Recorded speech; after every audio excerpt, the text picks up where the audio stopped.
I never made it, but I know what it takes. I'm motivated by a mix of emotion.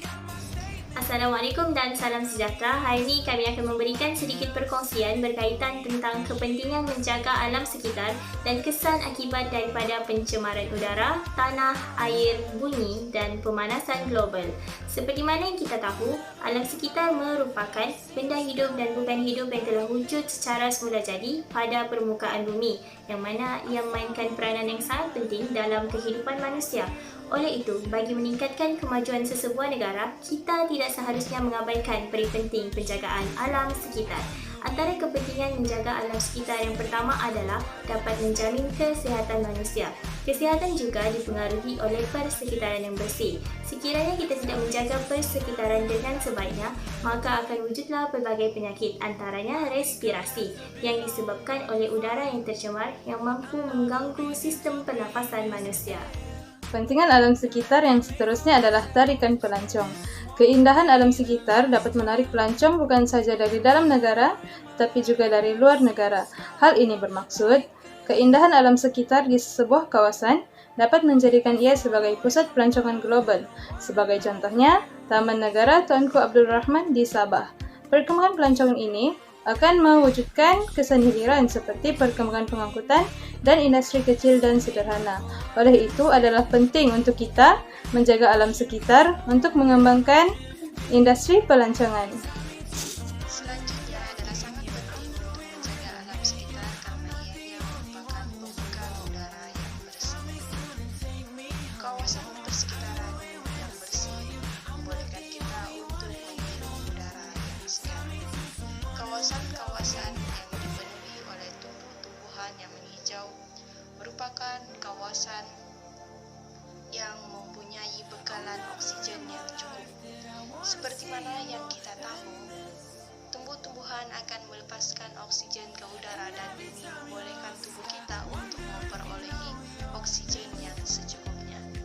Tambahan pula, udara yang bersih serta segar merupakan nikmat yang sangat berharga bagi kehidupan manusia. Seterusnya, kepentingan alam sekitar yaitu menyebabkan ekosistem menjadi lebih stabil. Ekosistem adalah satu cabang kajian dalam ekologi, di mana ia merupakan satu proses interaksi antara benda-benda hidup dan benda bukan hidup. Ekosistem yang stabil sangat penting kepada manusia, alam sekitar, dan bumi. Sesebuah ekosistem terdiri daripada dua komponen, yaitu komponen biotik dan komponen abiotik. Komponen biotik mengandungi organisme hidup seperti tumbuh-tumbuhan, hewan, dan manusia. Sementara itu, abiotik meliputi persekitaran fisikal seperti bentuk muka bumi, batuan, tanah, air, udara, dan sebagainya. Sekiranya alam sekitar tidak terjaga, sudah pasti kita akan mengalami kesan negatif daripada kesan itu. Kini, kesan daripada pencemaran alam sekitar akan mewujudkan pelbagai masalah, contohnya peningkatan suhu global dan sebagainya. Oleh itu, sudah menjadi tanggung jawab kepada kita untuk menjaga alam sekitar agar ekosistem yang stabil dapat diwujudkan. Itu saja daripada saya. Sekian dan terima kasih. Akhir sekali, kepentingan daripada penjagaan alam sekitar ini adalah ia membolehkan habitat bagi hidupan darat dan hidupan air terpelihara. Hal ini karena hidupan darat dan hidupan air memerlukan persekitaran yang bersih dan tidak tercemar untuk meneruskan kelangsungan hidup. Oleh hal itu, hutan yang merupakan tempat tinggal dan juga tempat pencarian makanan bagi hidupan darat seperti gajah, harimau dan sebagainya perlulah dijaga dengan baik. Sekiranya ia tidak dijaga dengan baik, ia akan menyebabkan berlakunya pencemaran seperti kebakaran hutan yang akan menyebabkan kemusnahan dan kepupusan bagi haiwan-haiwan tersebut.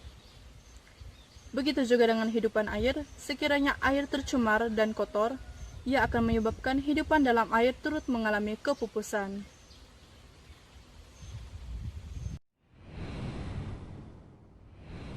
Pencemaran yang pertama ialah pencemaran udara.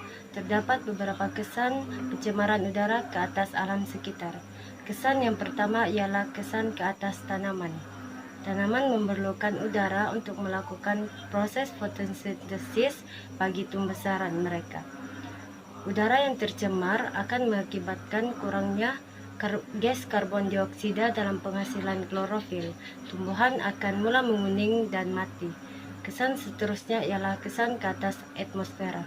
Bahan pencemar seperti CFC akan mengakibatkan penipisan lapisan ozon dan sinaran ultra ungu akan menembusi atmosfera sekaligus akan menjejaskan kesihatan manusia. Kesan seterusnya ialah kesan pencemaran tanah ke atas alam semula jadi. Kesannya ialah sampah sarap. Sampah sarap merupakan tempat tinggal bagi haiwan perosak seperti lipas, lalat, tikus dan sebagainya. Apabila makanan dihinggapi oleh lalat dan dimakan oleh haiwan perosak, ia boleh menyebabkan keracunan makanan serta mendapat penyakit yang berbahaya seperti H1N1 dan SARS yang mudah dijangkiti. Selain itu, kesan pencemaran tanah yang ke atas alam semula jadi ialah hakisan. Hakisan merupakan satu fenomena yang sering berlaku di seluruh dunia. Malah dia boleh meragut nyawa manusia. Kebanyakan negara mengalami gempa bumi. Sebagai contoh, negara Jepun yang sering berlaku gempa bumi sehingga boleh menyebabkan rakyat Jepun kehilangan harta benda. Di samping itu, pencemaran air terhadap alam sekitar yang menjejaskan kuantiti dan kualiti bekalan air bersih. Di Malaysia, aktiviti perindustrian, urbanisasi serta peladangan menyebabkan pencemaran logam berat, racun perosak, pencemaran organik serta peningkatan keledak dalam air. Ia merupakan pencemaran utama yang memusnahkan kehidupan akuatik. Kehidupan akuatik akan mati dengan tumpahan minyak, pembuangan sampah sarap, serta pembuangan sisa toksik yang dicemarkan. Selain daripada itu, pencemaran toksik yang masuk ke dalam air akan mendatangkan simptom-simptom kebas-kebas, sakit kepala, kabur penglihatan. Pencemaran air berlaku bukan saja memberi kesan kepada manusia, bahkan memberi kesan kepada kehidupan lagi. Kesan kepada manusia adalah terhadap kesihatan mereka sendiri. Bagi kehidupan akuatik, lama-kelamaan akan lenyap sama ada disebabkan oleh kematian ataupun kegagalan pembiakan. Pencemaran bunyi juga turut memberi kesan yang buruk kepada alam sekitar, terutamanya kepada hidupan haiwan, yang mana ini akan menyebabkan pencemaran ini akan menyebabkan hewan tertekan dan juga meningkatkan risiko kematian dengan menukar keseimbangan sensitif pengesanan dan juga mengelak pemangsa ataupun daripada mangsa dan mengganggu penggunaan bunyi mereka yang merupakan sebagai penghubungan terutama dalam pembiakan.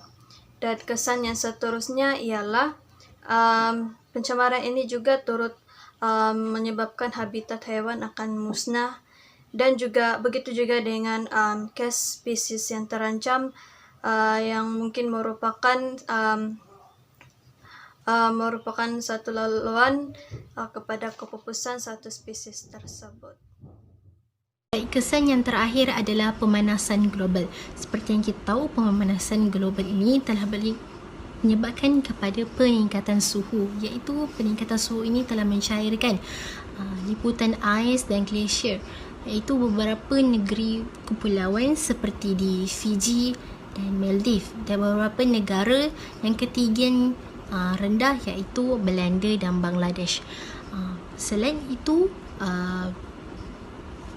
pemanasan global ini juga menyebabkan tanah yang kering. Bila tanah yang kering menyebabkan kepada aktiviti pertanian yang tidak sesuai dan bekalan makanan juga akan terjejas. Yang terakhir ialah kekeringan sumber air, menyebabkan proses sejatan air tidak dapat dihasilkan akibat daripada tidak dapat membentuk awan yang tebal bagi menurunkan hujan. Oleh itu, setakat itu sahaja kesan-kesan daripada pemanasan global.